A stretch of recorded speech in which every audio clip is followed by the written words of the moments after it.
Сайн байцгаана уу та бүхэнд өнөөдрийн мэндийг хүргэе. За өнөөдрийн видеогоор бид нэр хувь хүний санхүүтэй холбоотой тийм товчхон мэдлэг мэдээлэл та бүхэнд өгье гэж видео бэлтгэлээ. Тэгэхээр хувь хүний санхүүтэй холбоотой санхүүг төлөвлөдөг, хувийн санхүүг сайжруулах зорилгоор яг дэлхийн нийтэд их танигдсан олон тооны дүрм зарчмууд бол байдаг тийм. Топ 5 дүрм, топ 10 дүрм гэж байгаад байдаг. За тэдгээр дүрмүүдээс заримыг нь та бүхэнд өнөөдөр танилцуулъя гэж. Тэр дундаа 7 дүрмийг танилцуулъя. За ямар 7 дүрм байна гэхээр 72-ын дүрм, 100 насны дүрм, 50 30 20 гэдэг төсвөлтийн дүрм байгаа. Эхний 7 хоногийн дүрм гэж байна. 6x зайлшгүй байлгах нөөцийн дүрм гэж байна. 40% сар бүрийн төлбөрийн дүрм, 25x хөрөнгө оруулалтын дүрм гэж байна. За эдгээр 7 дүрмийг товчхон жишээгээр төлөө хараад явчих. Тэгэхээр 72-ын дүрмийн яг цаад санаа нь юу гэж юм хэр таны мөнгө хэр хугацааны дараа 2 дахин нэмэгдэх вэ гэдгийг тооцоолдог. За жишээлх юм бол та ямар нэг хөрөнгө оруулалт хийсэн байгаа өөрийн мөнгөөрөө тухайн хөрөнгө оруулалтын өгөөж нь 12% та байх юм бол 72 гэсэн тоогоо энэ өгөөж 12-той хуваачих юм бол 6 гарч. Тэгэхээр 6 жил тутам таны мөнгө 2 дахин нэмэгддэг гэсэн тооцоог л харуулж байгаа гэсэн. Магадгүй таны хөрөнгө оруулалтын өгөөж 24% байсан бол 72-ыг 24-тэй байгаад 3 жил тутам таны мөнгө 2 дахин нэмэгддэг гэдэг тооцоолыг харуулдаг дүрм байгаа.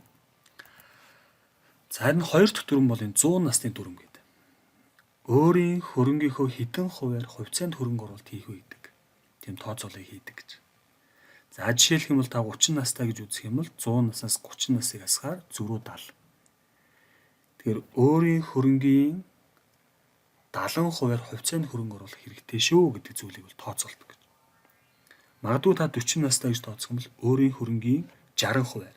За бүр жижиглээ та бүхэн яг хөрөнгө оруулах боломжтой дүнгийн 70%-аар хувьцаанд хөрөнгө оруулнаа гэдэг ч юм уу те. Тухайн дүрмийг бас жижиг болгоод ашиглах бүрэн боломжтой. За дараачийн дүрм бол 50 30 20 гэл та бүхэн зөндөө сонсч ирсэн баг. Төсвөлтийн 50 30 20 гэдэг дүрм баг. Олж байгаа орлогын 50%-ийг ерөөсө хэрэглээндээ зарцуулнаа. 30%-ийг ерөөсө хүсэл сонирхолтой нийцүүлж ашиглана. Харин үлдсэн 20%-ийг хадгаламж болон хөрөнгө оруулалтад зарцуулнаа гэж. За тэр орлогын 50% хэрэглээ гэхээр тухайн иргэний байр, ашиглалтай холбоотой зарлууд, боловсралтай холбоотой зарлууд, хоол унаа нөгөө тээвэрлэлтэй холбоотой зарлуудыг оруулж байгаа гэсэн үг. За эдгээр нь орлогын 50% гэж үзэж байгаа. Харин хүсэл сонирхолт нь болохоор за хүсэл сонирхлоос гадна хобби байж болох юм те. Төрсөн өдөр тэмдэглэх, кино театрт кино үзэх, ресторан орж хоол идэх гэх мэт өөрийн хобби сонирхлын дагуу ямар нэг зүйл хийхэд зарцуулж байгаа мөнгө гэсэн үг байхгүй. За энэ зүйл орлогын 30%-ийг зарцуулна.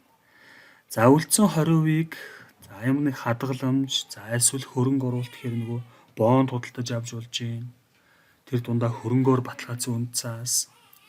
За эсвэл хувьцаанд хөрөнгө оруулалт хийж болж гин. Энэ 20% чинь гол зорилго нь ирээдүйн тодорхой хугацаанд өөрийн чинь санхүүгийн аюулгүй байдлыг хамгаалахад зориулагдаж байгаа гэдгийг ойлгох ёстой шүү гэж. За дараачийн дүрм нь эхний 7 хоногийн дүрм гэж. За энэ юу гэж байгаа юм бэ? Сар бүрийн орлогын 20% гэж. Сарын эхэнд шууд хөрөнгө оруулалтанд зарцуулаарай гэж. Үлдсэн 80%-ийг хэрэглээ болон хүсэл сонирхол гэх мэт зүйлстэй зарцуулаарай гэж. Тэр зарцуулахаас өмнө эхлээд хөрөнгө оруулалтаа хийдэг ийм дүрм байгаа. За энэ нь бол урт хугацаанд тухайн иргэнд санхүүгийн сахилгуудыг бас суулгахад маш тус дөхөн болдог дүрм. Тэр эхлээд хөрөнгө оруулалт хийчихээр тухайн сард авахыг хүсэж байсан зүйл нь магадгүй 7 хоногийн дараа мартагддаг. Эсвэл үнэхээр тийм чухал биш байжээ гэдгийг бас мэдрүүлэх зорилгоор энэ дүрм бол бас маш хэрэгтэй гэж үздэг. За дараачийн дүрм нь 6x зайлшгүй байлгах нөөцийн дүрм гэж. За үүнийг бас нөгөө яаралтай санч гэдэг юм эсвэл тийм гинтийн үйл явдал зориулж байгаа сан гэж бас ойлгож болно. Тэгэхээр энэ санг таны сарын орлогыг 6 дахин нэмэгдүүлсэндээ тэнцүү хэмжээгээр бол үүсгэж явах нь зөвөө гэж үздэг. За жишээлх юм бол хэрвээ таны орлого 3 сая гэж үзэх юм бол 6 дөрвжихээр 18 сая. Тэр гинтийн ирээдүйн тодорхой хугацаанд гинтийн зүйл гарахад энэ 18 саяыг зарцуулна гэдэг сан буюу нөөцийг байгуулчлаа гэсэн үг байхгүй. За гинт өөрийн чинь бие үддэг. За их хэмжээний зардал гардаг. Тэр зардлыг нөхөх зорилгоор үүсгэж байгаа сан буюу нөөц гэж ойлгож болно гэж. За дараагийн дүрм 40% сар бүрийн төлбөрийн дүрм гэж. За тэгэхээр тухайн иргэн олон тооны зээлүүдтэй байж болно. Тэдгээр зээлүүдчээс нийлээд тухайн сарын орлогын 40% хамгийн ихтэй байх ёстой гэдэг дүрм байна. Орлогын 40%-ээр зээлийг хязгаарлаж өгөөрэй гэж. За жишээлбэл сарын 3.5 саяын орлоготой байлаа гэж тооцсон бол түүний 40% чинь сая 400. Тэр 3 сая 500-ийн орлоготой иргэний хувьд хамгийн ихтэй сар бүр сая 400 мянган төлөлт хийхээр зээлтэй байна шүү гэдэг хязгаарлаад өгчөж байгаа. Тэгэхээр сая 400-аас доошоо зээлийг л тухайн иргэн аавна гэдгийг тархиндаа суулгаж өгнө гэсэн үг. За дараагийн дүрм нь 25x. За тэтгэврийн эсвэл хөрөнгө оруулалтын дүрм гэж яриад байдаг.